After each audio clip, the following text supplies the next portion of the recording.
naso-surprise pa rin niya yung audience niya that she can do this and she can be, na hindi siya pwedeng i-label na, eto na si Jenny Lynn, drama na siya, eto na yung ano niya, hindi, marami pa pala. Palagay ko yung kaya niyang lagpasan yung iba't ibang challenges, iba't ibang struggles ng isang pagiging artista. At pagkatapos, hindi niya lang nalalagpasan, napupuri siya. Hindi lang sa nabibigyan siya ng award kasi sa akin, ano na lang yan, parang bonus na lang yung mabigyan ka ng award. Para sa akin, yung hangaan ka ng marami at mahalin ka, yun para sa akin yung definition nun eh. Day one pa lang, I saw something in her na, and then after Encantadia and 2 movies with her, I knew that she is going to go very, very far and would probably become one of our top stars. And true enough, this time around, she's the rom-com queen, box office queen, and I'm very happy that she's still with us in GMA. You've always been humble, you've always known how to deal with people. Maybe that's what makes you a bigger star than the rest. Your talent is innate.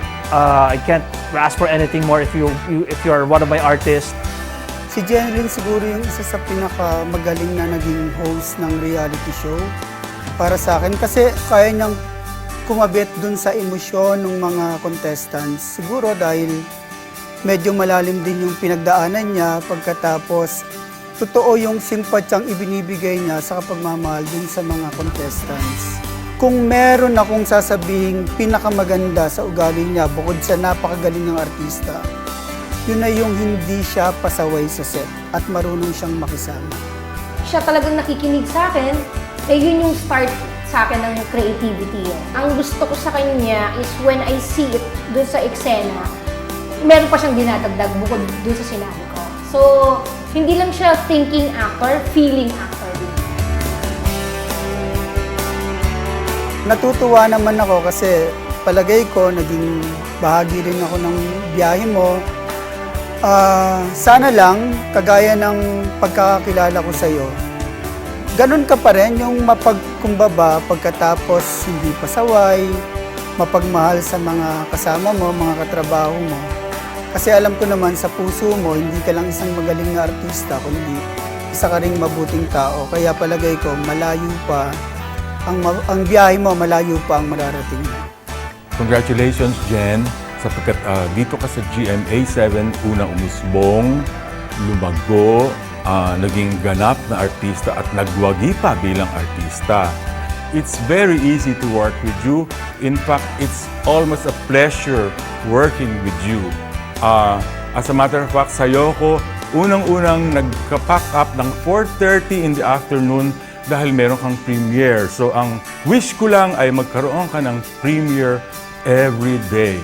Ako kasi, I consider myself lucky to have worked with Jen. Artist talaga siya. I think, yung mga taong pinanganak na magaling, may talent. I think, ayun, kasi parang kahit anong role na ibigay mo sa kanya, parang kaya niya bigyan ng justice. Anyway, Jen, congrats on your signing and more projects to come. Hi, Jen.